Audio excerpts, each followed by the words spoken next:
salaan qiimo badan kadib waxaan aad iyo aad si diiran oo kaliya laaba u soo dhaweynaya walaalaheen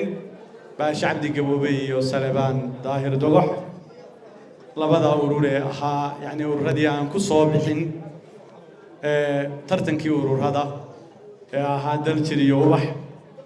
oo laba shakhsi oo aan la sharaxayn halkan laga sharaxayn rag badan baa sheegay laakiinse waa laba shakhsi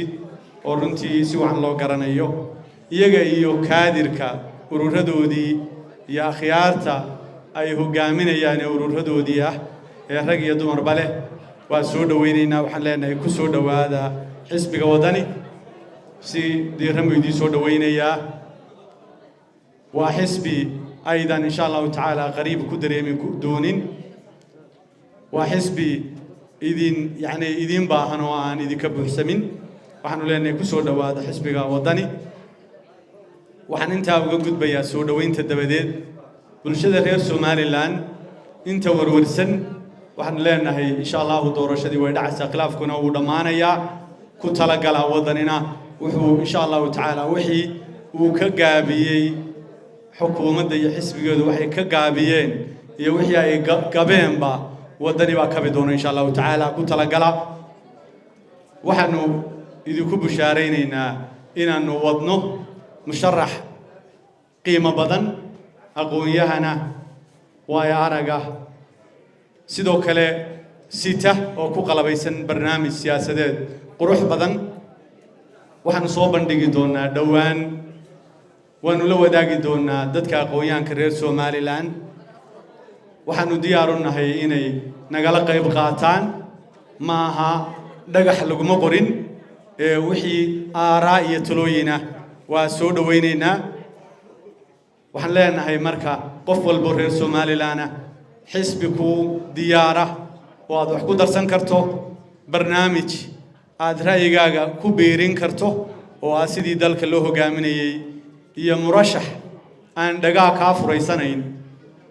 oo iska daa kuwa u codeeyay iyo kuwa aan u codeynba isku si u qaabili doona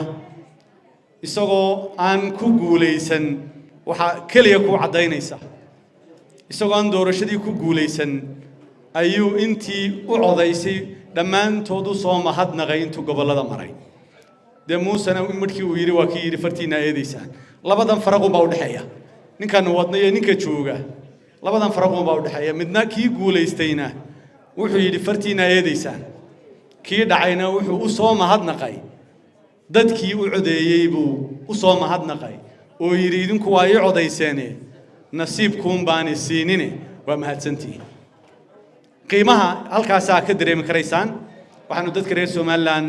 leenahay mustaqbal insha Allah taala pride oo wanaagsan ayaanu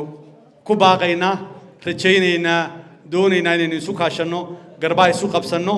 insha Allah taala qof kasta oo annaga wax naga tabay bashar baanu nahay xisbi ahaan marka halganka lagu jirana si aad ogtahay si aan ogeynba wax kaaga dhici karaan ama qardoofo ama hadal qaloocan naga tirsaday waxaanu leenahay raali ahaw waa inta ay ku guul daraysteen inay dadka ku yiraahdaan kuwii talada hayay annagu talada maanaan hayn ee waxaanu ku dadaalaynay inaanu dhibtooda iyo mashkiladda iyo wixii ay ka tageen iyo waxay dhimeen iyo waxay dhaafeen inaanu tilmaano hadii aanu si adag ama u tilmaano ama mararka qaar kood aad noqonsato way iska dhacdaayo oday adeer Allah yarxamo ay gabay ahaaba gabayga arkay marba iyadoo la saluug yani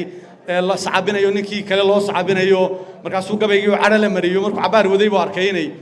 inuu cadha ku jirto kadibna wixii hadii gabaygu ay iga dhaco waan cadhaysna marka hadii waxoogaa intaanu wadnay ay inuuna qardoofa dareentaan oo idinka raali gelinayna waxaanu leenahay shacabka uma jeedno inta talada haysabaanu islahayn ka dhiga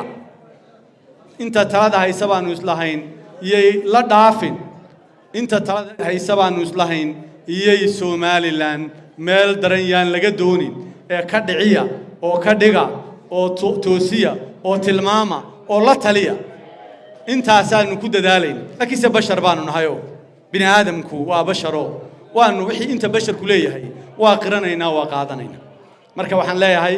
dadka reer Somaliland dhamaan ugu baaqaya soo dhaweyn dhamaan waxaan ugu baaqayaa midnimo iyo wadajir dhammaan waxaan ugu baaqayaa inaynu gacmaha isqabsanno dhammaan waxaan ugu baaqayaa inaanu u baahannahay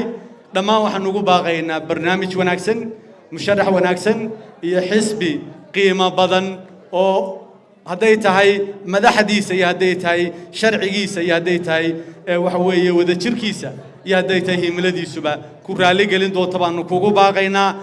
insha Allah inuu garba ishaysana aynu dalka Soomaaliland halkuu maanta yaalanina loo tilmaami maaye sidaynu kor uga qaadi lahayn aan garba isu qabsano aad iyo aad baa u mahadsantihiin salaamu calaykum wa rahmatullahi wa barakaatuh